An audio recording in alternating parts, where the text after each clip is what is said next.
Freedom Schools are a movement and a multi-generational program starting back in the 60s. But they actually go even beyond that. And I say that because there is the focus on freedom, justice, social justice, action, and making sure that children, youth, young adults have access to quality education. My parents grew up in the South. They grew up in Kentucky, and they went to segregated schools from elementary all the way through high school. My parents' parents were in the civil rights movement as well as my own parents. And for years as a young child, I know that I was brought into that movement at a very young age. I was brought into the movement at 2 years of age. My brother was 4, with my mother and my father leading a boycott in Brooklyn, New York. That was my first experience with the fight for freedom.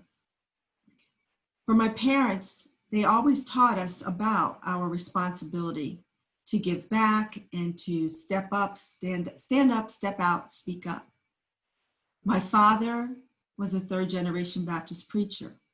He grew up fighting and marching with Dr. King. His father and Dr. King were friends at Morehouse College. So over the years, starting as a young child all the way to this day, freedom has been a part of my life. The fight for freedom has been a part of my life. I learned about freedom schools. As I said, I was in a picket line in 1963, and it was in the early 60s when freedom schools started. And this was part of a summer focus in 1964, where students came from the North to help people in the South with voter registration, voter education. And they learned that young children also needed support. So as I said earlier, Freedom School is a movement, and it is also a multi-generational program. My experience with Freedom Schools in the past few years, from 2016 to 2018, I was very fortunate to lead a Freedom School in Hartford, Connecticut as a project director. And in being prepared for that experience to be a project director at the Women's League Child Development Center, I had the fortune, the blessing to be able to go to the Alex Haley Farm, where the Children's Defense Fund holds its national training for Freedom School. Marian Wright Edelman and the Children's Defense Fund brought Freedom Schools back in 1995. And their focus is to make sure that all children believe in themselves.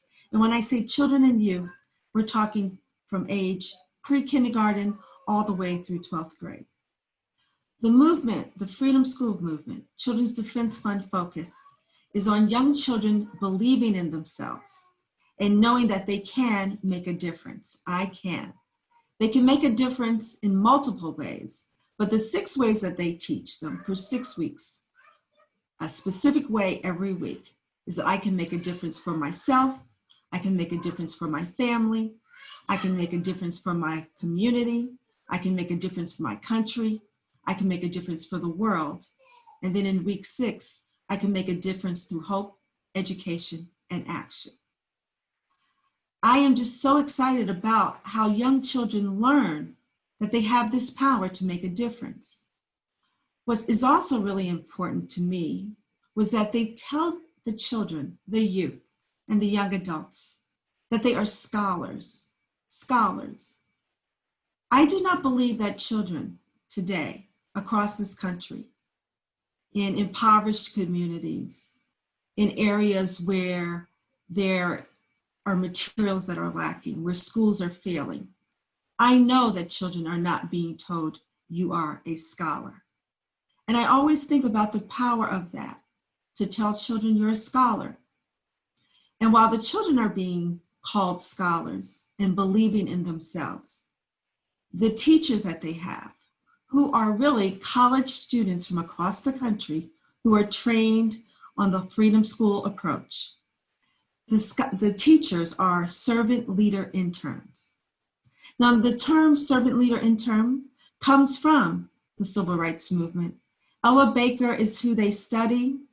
and they learn her approach to serving and leading in your community.